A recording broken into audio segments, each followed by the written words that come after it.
الحمد لله نحمده ونستعينه ونستغفره ونعوذ بالله من شرور أنفسنا ومن سيئات أعمالنا من يهده الله فلا مضل له ومن يضلل فلا هادي له وأشهد أن لا إله إلا الله وحده لا شريك له وأشهد أن محمدا عبده ورسوله صلى الله عليه وعلى آله وأصحابه ومن تبعهم بإحسان إلى يوم الدين أما بعد.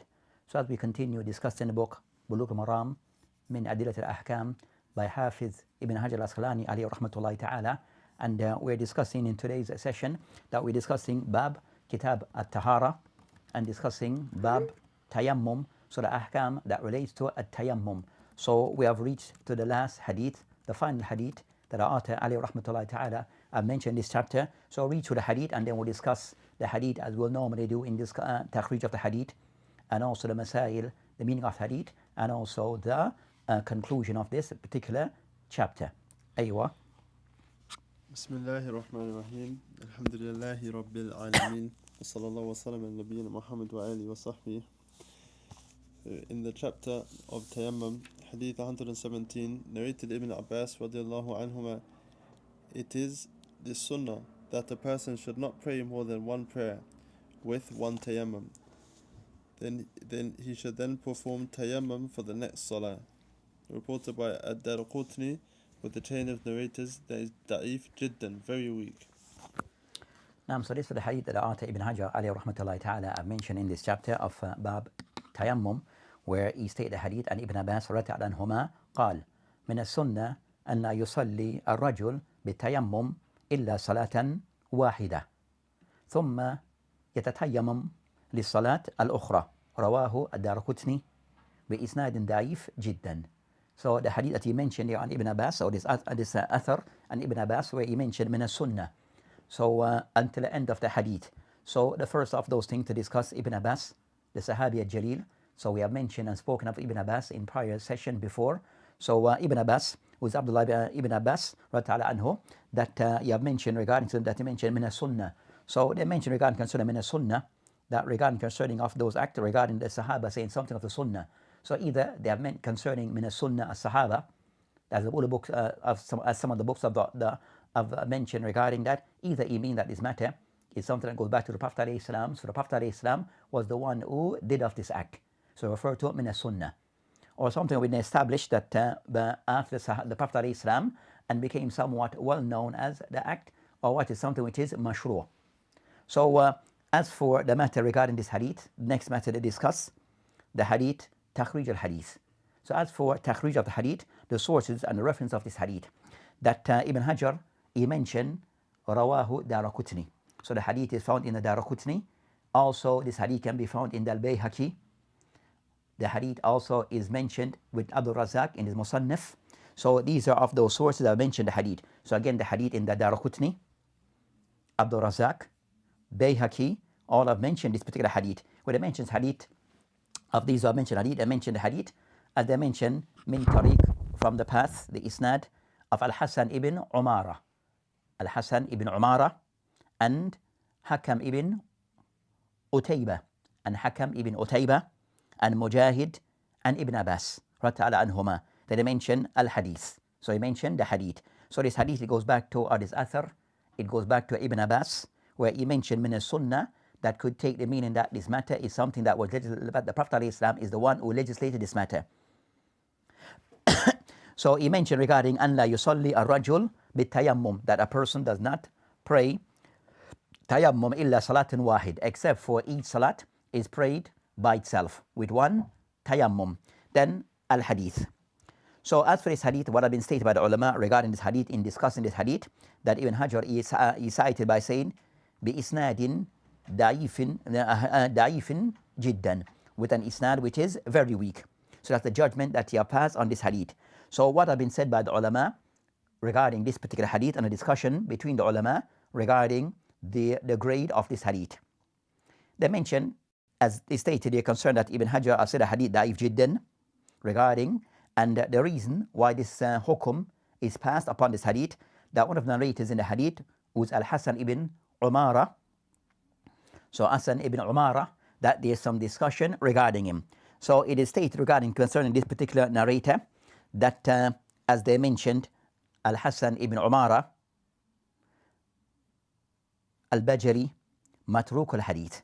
That is narrator Al-Hasan ibn Umara Matruk al-Hadith. So it's considered to be a very weak narrator.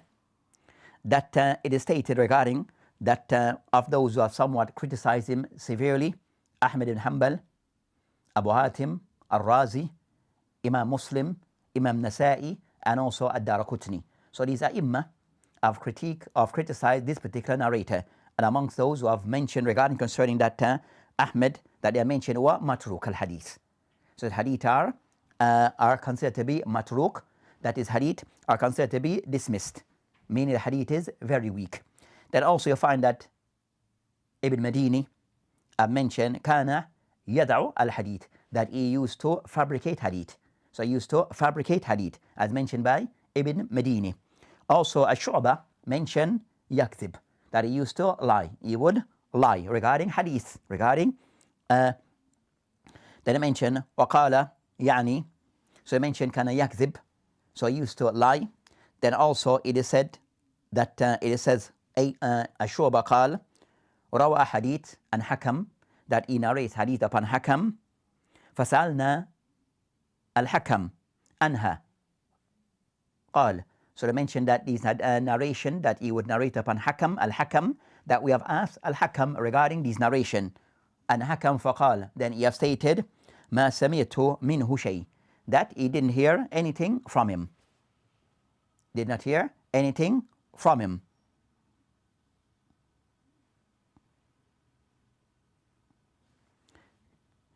قال الساجي ضعيف متروك. ضعيف متروك. أجمع أهل الحديث, that ulama of hadith are in agreement على ترك حديثه, that ulama of hadith that they are in agreement regarding that doing away with his hadith. To the extent that they have mentioned that Shaykh Al-Albani of the contemporaries, that Shaykh Al-Albani of contemporaries, that I've said regarding the particular regarding حكم عليه بأنه موضوع, that Shaykh Al-Albani رحمه الله تعالى of all this hadith to be موضوع, لأنه لا يسع عن Ibn Abbas بل ثبت أنه خلافه, that even so that what has been mentioned here is not authentic on Ibn Abbas, rather what is authenticated is its opposite.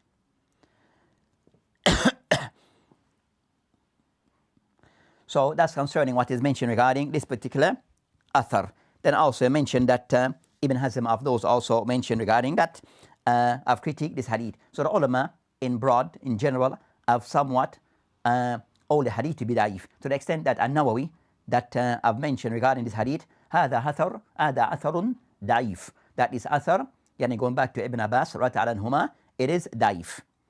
رواه Daraqutni والبيهقي وضعفاه, that Daraqutni and Bayhaqi, both those two narrate this hadith, and also both all this hadith to be da'if, that they have passed judgment on this hadith as being da'if, both of them, Daraqutni and Bayhaqi.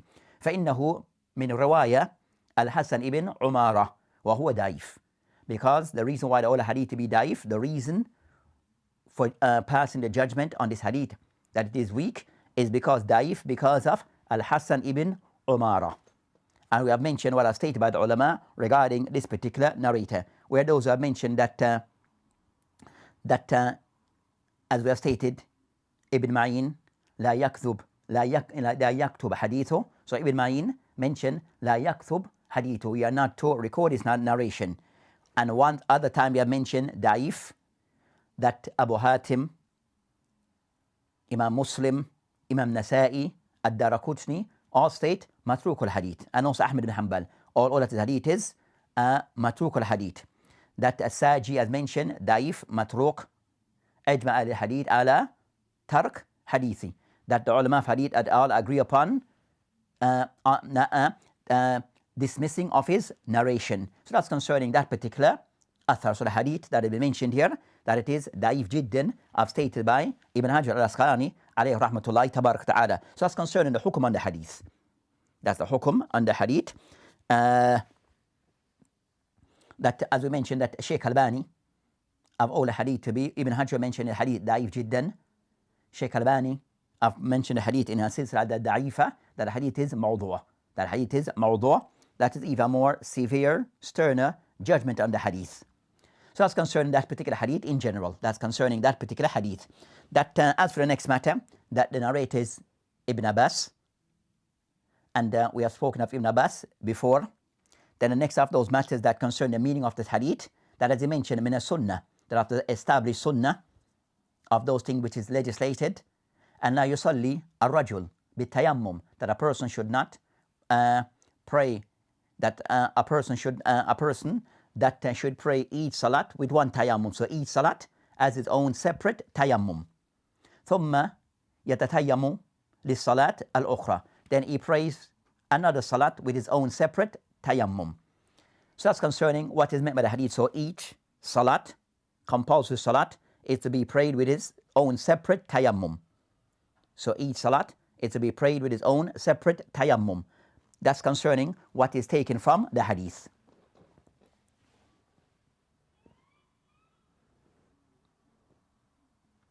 There's a narration that is mentioned there's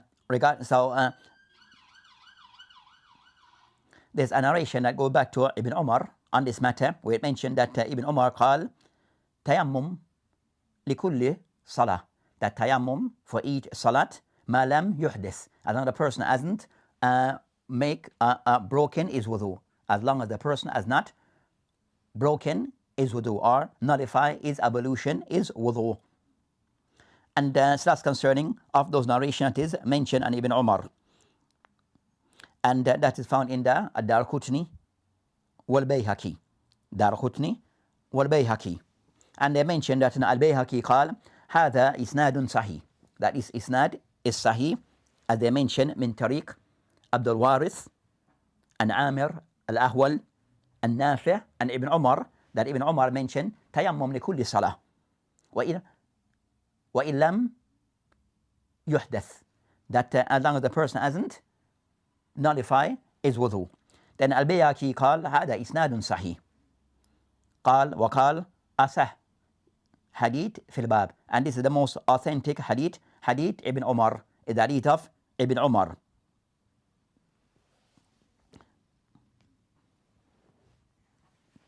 That I mentioned وبه تقع الكفاية, and by this it is sufficient, إذ لا يعرف, as it is not known, له من الصحابة مخالفة, as there is none that have gone against him from amongst the Sahaba on this matter, as mentioned by Al-Bayhaqi in his book Khilafiyat, as mentioned by Bayhaqi in his book Khilafiyat.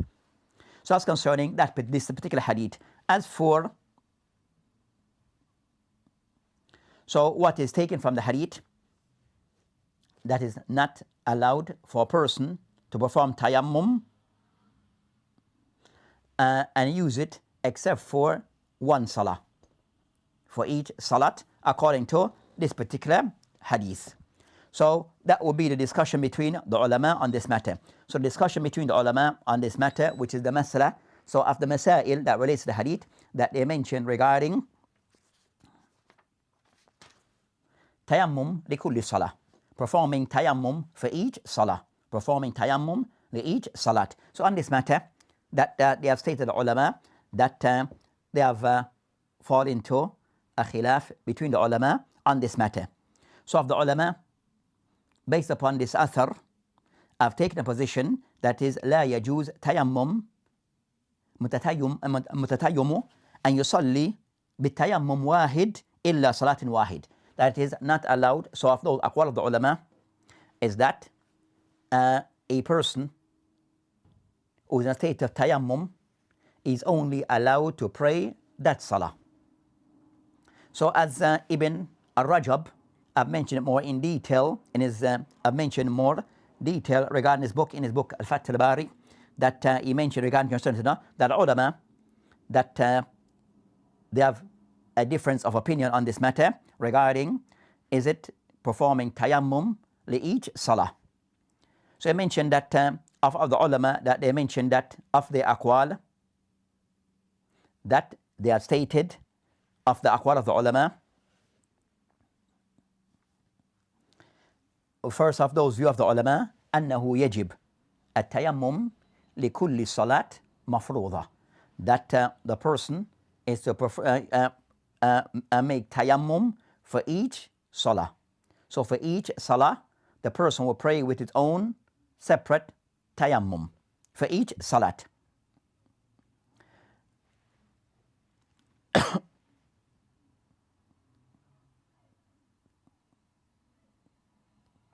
And that's the view.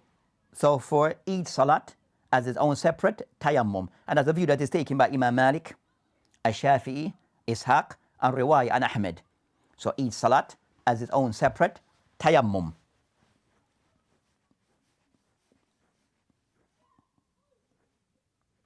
And that for them will mean that the person for each salat, the person will form its own separate tayammum, even if the person is combining, as the tayammum is attached to each salat. So the person is combining between dhuhr and asr, then he perform tayammum for dhuhr, then perform another tayammum for asr, even though he's combining.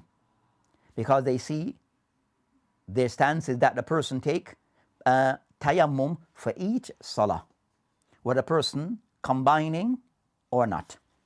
There's another opinion of the ulama on this matter that they mentioned, أنه يجب tayammum, that they mentioned regarding that they mentioned يجب tayammum في وقت كل صلاة مفروضة, that they in the second view that the person tayammum is done for the timing of that salah. So in this case, that tayammum is performed in relation to the timing of that salat, from the time it enters until it comes to an end. So it is looking at the time of the salah, and that is for each salat. So the person, for that view, they mentioned that the person able to can pray tayammum, whether he's wish to even pray salat that have been missed, but it has, if he's praying within that time, it is allowed. It is allowed, even if he combine. So in this, with this second view, if the person was to combine between dhuhr and asr in the same time of dhuhr, then he only required to do just one tayammum for both those two salat. As this second view, that it relates to the timing of the salah. So that's concerning this particular view. So the person able can pray as much for Farida salat in that timing as he wishes, until that time comes to an end. And that is a view that is taken by Ahmad bin Hanbal. Also, it is a qawl Abu Thur and Muzani. So Muzani meaning of the ulama, the student of Imam Ash-Shafi'i rahimahullah ta'ala. So Al-Muzani, Abu Thur, Riwayah, or Mashhur, and Ahmed alayhi rahmatullah, where for them that the ruling, it revolves around the timing of the salat. The timing, so for each salat timing, you perform tayammum and you can pray what you wish of the fara'id within that time, whether you're combining or praying individually, or you're making up for something that was missed of the fara'id. Another view of the ulama on this matter that mention أنه تيمم لكل صلاة فردا كانت أو نفلا, that this another view of the ulama is that a person perform tayammum, and that tayammum it can use to pray, it suffice for the compulsory salat and also for the nafila salat. It is suffice so for the compulsory, and also he can pray the nafila, the voluntary salat, also with that tayammum. And that view is mentioned as Sharik, and I mentioned huwa wajh da'if lil Hanabila, and also a view that is attributed to the Hanabila, but it is a weak view. It's a view attributed to the Hanabila, but it is a weak view. Hanabila, those of the followers of Ahmad ibn Hanbal madhab. Qawl thani on the matter, so that's concerning of those who hold regarding concerning that those view regarding that tayammum can be done for the compulsory salat within the rules, that the guidelines that they have mentioned. Another opinion of the ulama أنه يجوز متتيم أن يصلي ما شاء من الصلوات ما لم يحدث. So those who kind of restricting to the person pray the fard, and some mention he can pray the nafila. Another view, but for each salat or each time of the compulsory salat, you have to renew his tayammum. As for this particular view, they are all concerned at tayammum, that yusalli, the person is able to perform tayammum, and also he can pray what he wishes of the compulsory salat, of the salawat, as long as he hasn't broken his tayammum, as long as that he hasn't done anything to undo his tayammum. And that's the view of the Abu Hanifa, Riwayah, and Imam Ahmed, also the view that taken by Ibn Taymiyyah, and also Ibn Munzir. So these are the ulama and others who are more attached to this view, that the person, so the second view, that the person is allowed to pray what he wishes of the salawat, compulsory and nafila, as long as he hasn't broken his tayammum. So he could go on, not just for that time, but also go into the other timings and the other salawat.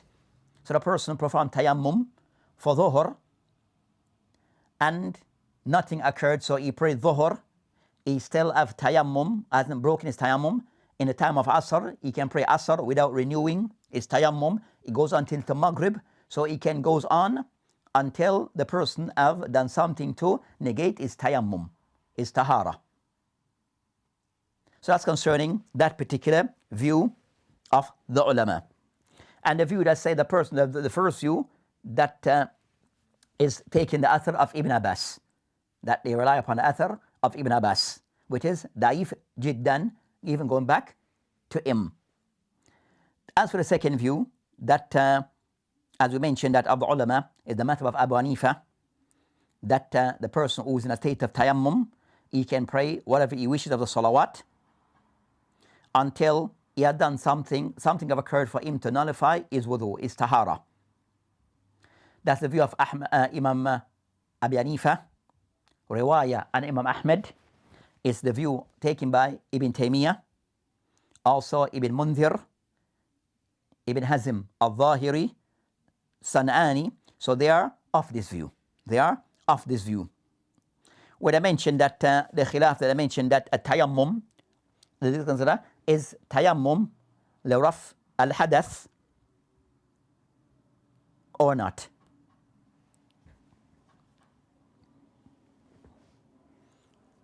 So the person is removed until the person find water. So it is that it is not just so for them.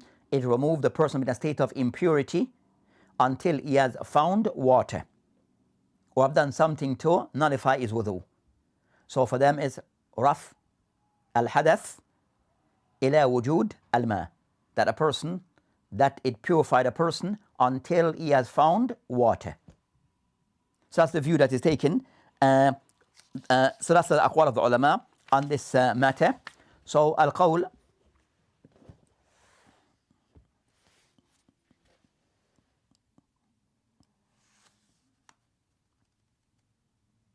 and also it is used as a dalil for this view.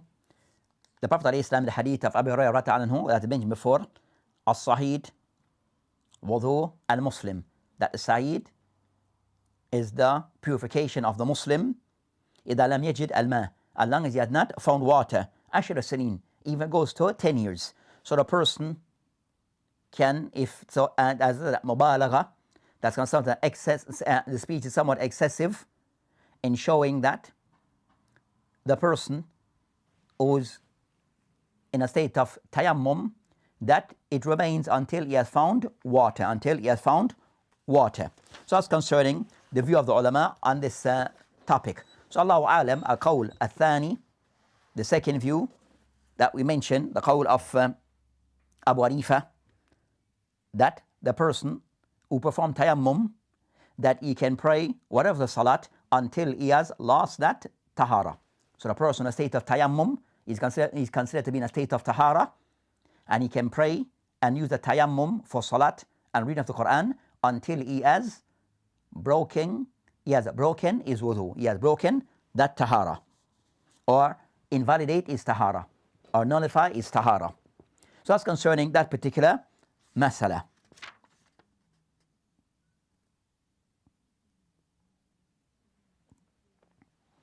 So they see it as also a tayammum, mubi li salat, that tayammum does give the person a leeway, a permission, allowance for him only to pray the salah. So at the core of their view, it goes back to where they see that tayammum, it gives the person an allowance to pray the salat. And it doesn't remove, doesn't take away impurities from the person. That's concerning that particular discussion. Other matters that are including regarding tayammum, we just discussed some matters that are included in discussion of tayammum. The ulama discussed regarding concerning that a matter of tayammum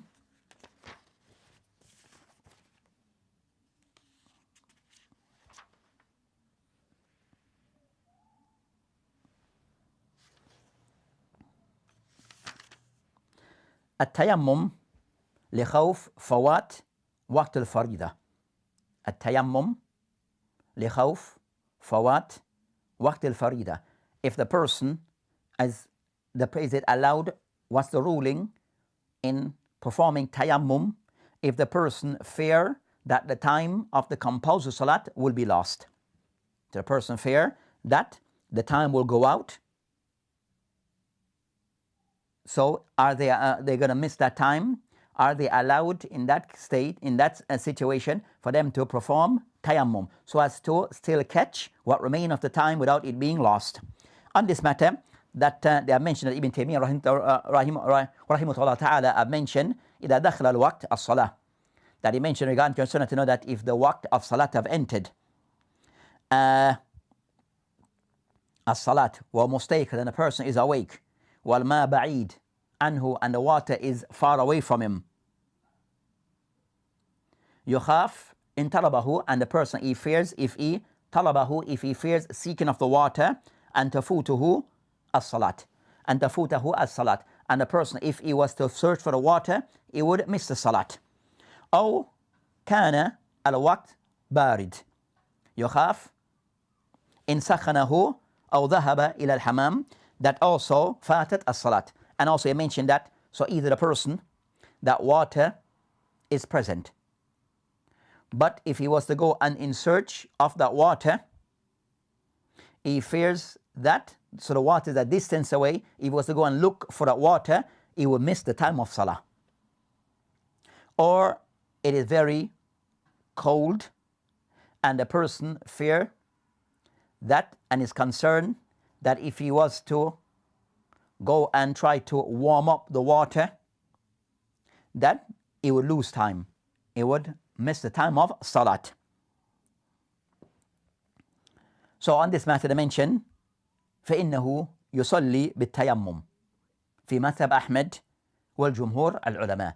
So you have mentioned that in this situation, then the ulama, amongst them Jumhur ulama, and also included Ahmad ibn Hanbal, that one is allowed to perform tayammum.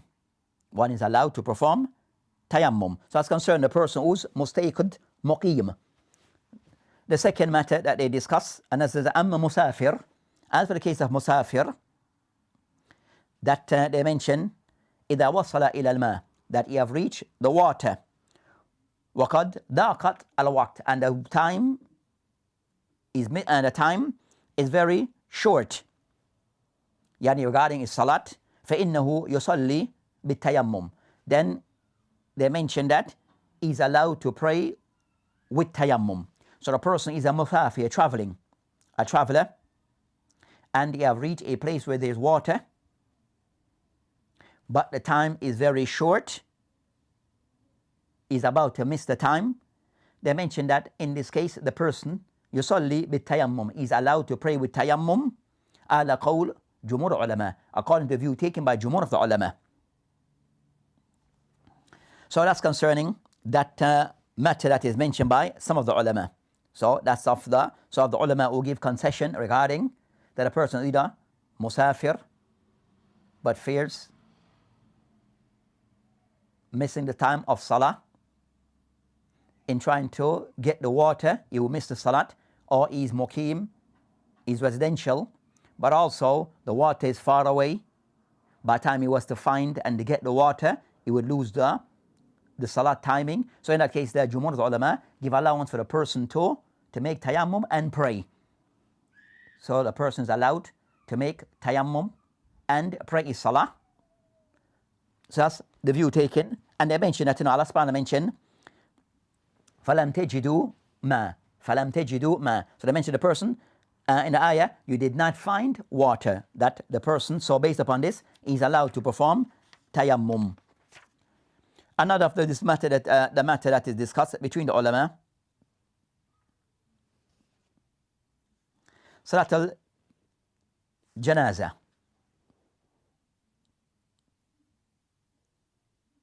So before this, they mentioned, man istayqadh, the person who is sleeping, fastayqadh, and he becomes awake, akhir al-waqt, yani lis-salah. And the person wake up for the timing of the salah. But if he was in istaghal bit taharat al-ma, if the person was to busy himself in trying to perform, to get the water and to perform wudu with the water, kharaj al-waqt, then the waqt will go, he will miss the time. So the person woke up late, the time is going. By time, if he was to try to gather himself and the water and perform wudu or ghusl, he would miss the time of salah. Is he allowed to perform tayammum in this case? So Ibn Taymiyyah mentioned that man istayqa akhir waqt wa huwa junub, the person who wakes in the last hour or the time is about to end for the salat, and in the state of janaba, yaghtasil, that is to perform al-ghusl wa in kharaj al-waqt, even if the waqt it comes to an end, even if the waqt come to end.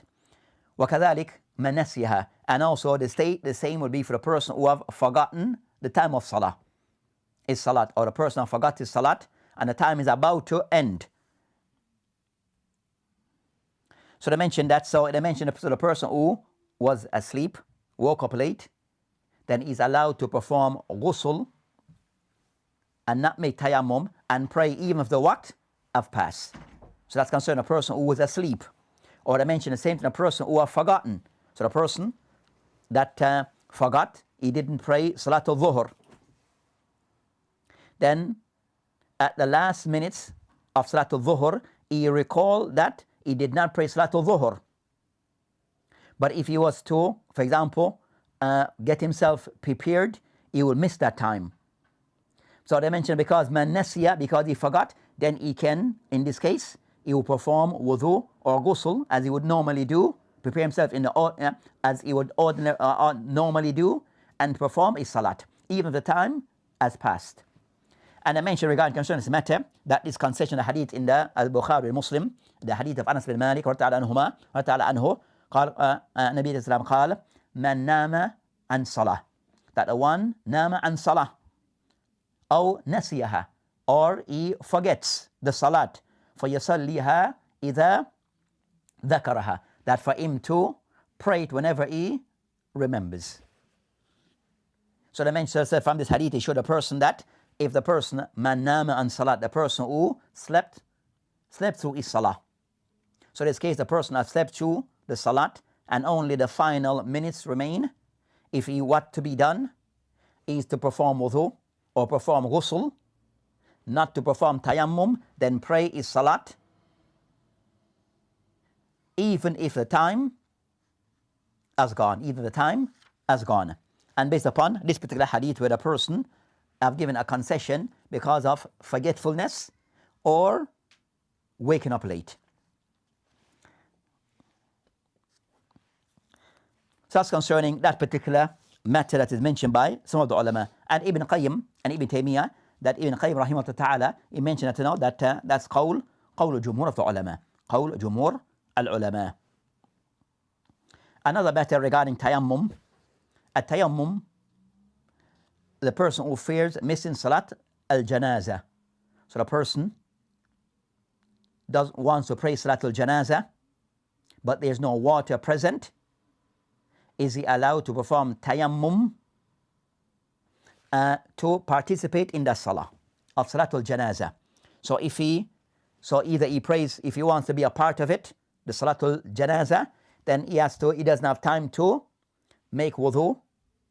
If he was to do so, then he would miss the salah. So the person in the masjid, or outside the masjid, when he arrives in the masjid, he hears that they are about to begin Salat al-Janazah. But he's not in a state of Tahara. He's not in a state of Tahara. If the person was to go and perform al-wudu, or go and perform al-ghusl, he will miss the salah al-Janazah. So it's the Salat al-Janazah. What to be done in this case? Should he perform tayammum, or go and make wudu or ghusl?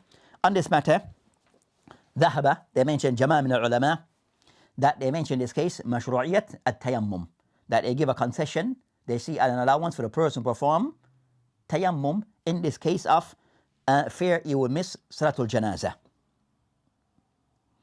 And that's the matter of Ibrahim al-Nakhai, or al-Nakhai, Hassan al-Basri, al-Zuhri, Layth ibn Sa'd, Sa'd ibn Ibrahim, Yahya al-Ansari, Rabi'a, Ishaq, Sufyan, Riwaya and Ahmed, Awzahi, wa Ashab al-Rahi.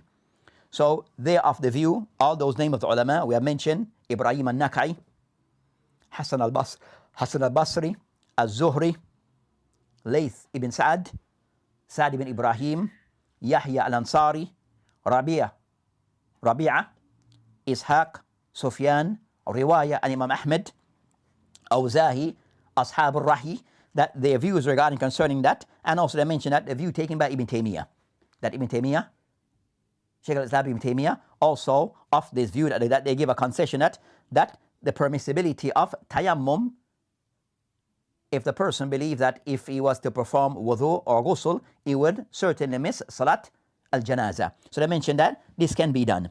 That, and they said that the dalil that they use, they said the Prophet ﷺ regarding that, أنه ثبت عنه tayammum لرد السلام. The hadith of the Prophet ﷺ that he made tayammum for the person who gave him salam, and he wanted to respond back.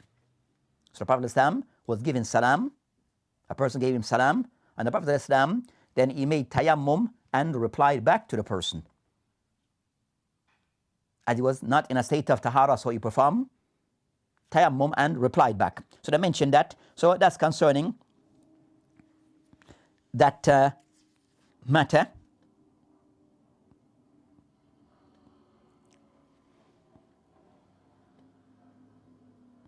So a second opinion regarding tayammum, performing tayammum for Salat al-Janazah, fear it will be missed, that also a group amongst the ulama that mention عدم المشروعية التيمم للصلاة الجنازة للصلاة الجنازة. That also a second opinion that the person in this case is not allowed to perform tayammum to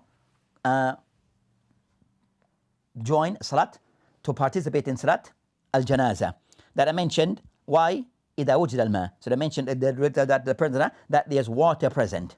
So of the condition of tayammum, that the absence of water, or the person unable to have access to water. So they mentioned, the ayah mentioned in Surah Al-Ma'idah, فَلَمْ تَجِدُوا مَا. فَلَمْ تَجِدُوا مَا. That I mentioned that with tayammum, that a person did not find water, so that the illah of the reason is not finding water not being present. So they mentioned that in this case, the person has water is present, that a person need to perform wudu or ghusl, and he does not have the concession of performing tayammum so as to participate in Salatul Janazah. So that's the view taken. So that's the aqwal of the ulama on that matter. The aqwal of the ulama on that matter. So, and of those who hold this view, that a person is not allowed to perform tayammum so as to participate and catch Salat al-Janazah, that's the call of Imam Shafi, Abu Thur, Ibn Munzir, and also Riwaya and Ahmed. Riwaya and Ahmed. And next of those matters regarding Salat al-Eid was Salat al-Jum'ah. Salat al-Eid and Salat al-Jum'ah. So the person is allowed for a person to perform tayammum so as he can participate in Salat al-Eid, because he believed that making wudu and ghusl, he will miss the salah, as Salatul Eid or Salat al-Jum'ah. So they mentioned that on this matter regarding a tayammum, it's allowed for the person to perform tayammum out of fear of missing Salatul Eid or Salat al-Jum'ah, Eid and Jum'ah. So they mentioned regarding concerning of the aqwal of the ulama on this matter, ذهب أوزاهي وحنفية إلى أنه tayammum, that for that person is allowed for another person yatatayyum, that the person perform a tayammum. So the person allowed to perform tayammum if he fear that he would miss Salatul Jum'ah or Salatul Eid. So for them, Awzahi and the Hanafiya, that a person is allowed to perform tayammum if he fears missing a Salatul Eid and Salat al-Jum'ah. So this is Salat itself, not the khutbah, but the Salat itself. So they hold the person that is allowed to perform tayammum. The second opinion is qawl al-jumhur of the ulama. The second opinion is the view of jumhur of the ulama, who take the position that in this case is not allowed to perform tayammum. Qawl al-jumhur, majority of the ulama, take the position that he is not allowed to perform tayammum out of fear of missing Salatul Eid or Salatul Jum'ah.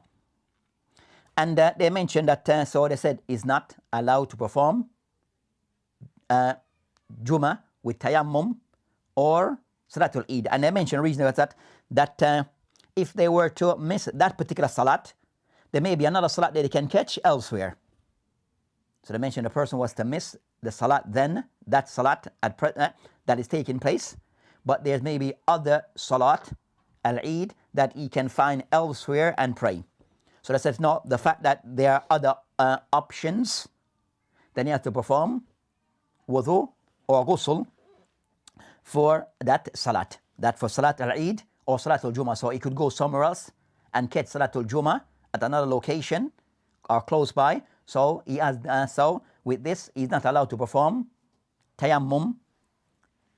And also you have more time. And I mentioned also the person, if he was to miss Salat al-Jum'ah, he can pray, then he prays Salat al-Dhuhr.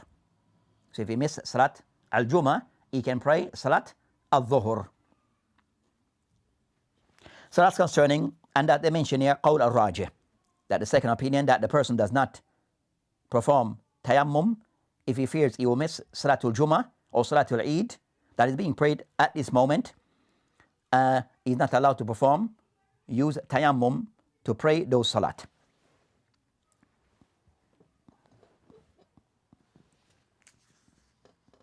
Another matter that they discuss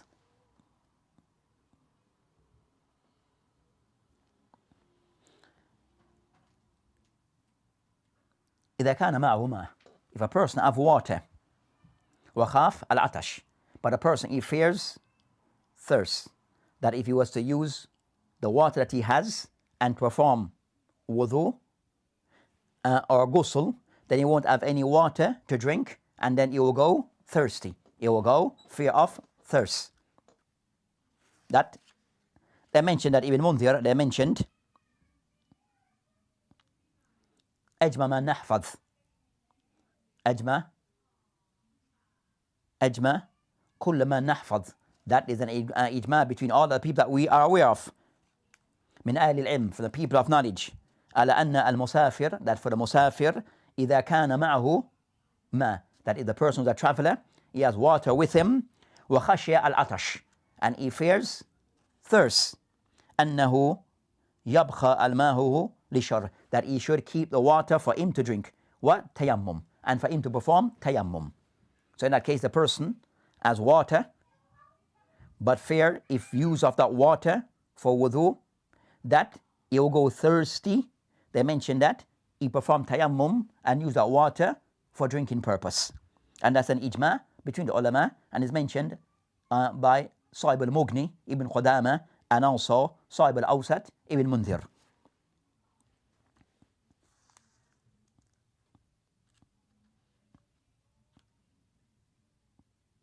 Then I mentioned next scenario, that if إن كان غيره هو مضطر للماء, that you have water, but is a person who are in need of that water. They're thirsty. And if you were to give them that water, you would not have water for your wudu. But they're in a state of they need that water for drinking purpose because of thirst. That mentioned Ibn Taymiyyah rahimahullah mentioned يجب بذل الماء لمضطر that you must give that person that water. Why? لأنه معصوم. That life is a protected life. That life is to be protected and saved at all costs. So you have the water, that person is thirsty, but that's the only water that you have to make wudu, but he needs it to drink to survive. In that case, you must give him that water and grant him access to that water so as to protect his life. And the person, يَعْدِلْ إِلَى tayammum. Then the person then will perform tayammum.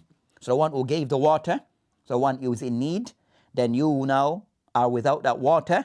In that case, you perform tayammum for your salah. Come on, and that is called Jumhur al-Ulama. That is called Jumhur al-Ulama.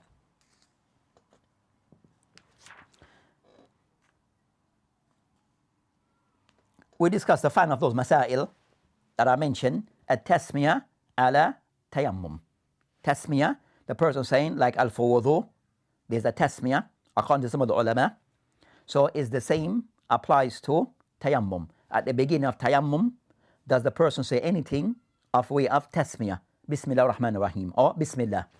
So, a tasmiyah, Bismillah. Does the person say Bismillah at the commencement, the start of his making of tayammum? With the ulama, they mentioned ذهب جمهور العلماء من الشافعية والحنابلة وغيرهم إلى استحباب التسمية على تيمم قياسا على الوضوء. So, Jumhur of the ulama take the position that just as they perform that, there's nothing specific mentioned by way of text regarding saying a tasmiyah in performing tayammum. But they say it is mustahab, allowed, preferred to be done based upon there's some text regarding wudu. So they make qiyas of wudu with tayammum as both a form of tahara, a form of purification. And one substitute the other. One substitute the other. So they mentioned that as-sahid, the Prophet mentioned as-sahid, wudu al-Muslim. That sahid is the purification of the Muslim. So instead of the purification, is the person saying Bismillah at the start of it. That's concerning qawl jumhur of the ulama. Well, looking, was that there's no text on this matter, and even a matter regarding a tasmiyah in wudu. There's a khilaf between the ulama, but that's of those things. These are the matters that are covered regarding matters of tayammum. So we discuss a tasmiyah. We discuss concerning case of the person performing tayammum in the case of salatul janazah. If he was to perform wudu, he will miss janazah. Is he allowed to perform tayammum? As we mentioned, the ulama give some concession. As for salat al-Eid and salat al-Jum'ah, then the ulama mentioned the person performs wudu. The person needs to perform wudu and not tayammum, and the other cases that we have mentioned regarding matters pertaining to ahkam tayammum. So that will come. So with that, inshallah ta'ala, we have now ended discussion regarding at-tayammum and ahkam as mentioned by the hadith the author mentioned here. So as the author here in this chapter of Bab Tayammum, that Ibn Hajar alayhi rahmatullahi ta'ala, that he mentioned over 12 hadith. So he mentioned 12 hadith on the matter regarding ahkam tayammum. So this covers various masail, matters relating to tayammum. So this chapter will be the final hadith that he mentions, and the chapter that comes next will be Kitab al-Hayd. So Kitab al-Hayd, the bab relating to menstrual cycle, will be the chapter to come after. So with that, inshallah ta'ala, we'll end this session, and in the other session we'll be starting a new chapter, which is Kitab al-Hayd, matter regarding to menstrual cycle and the rules that pertain to this. So this, inshallah ta'ala, we'll end this session for today and resume in the next session, continuing this book, the book of Bulugh Al-Maram by Ibn Hajar al-Asqalani. So that, inshallah ta'ala, we end. وبالله تعالى توفيق وهذه السبيل والآخرة والحمد لله. Assalamu alaikum wa rahmatullahi wa barakatuh.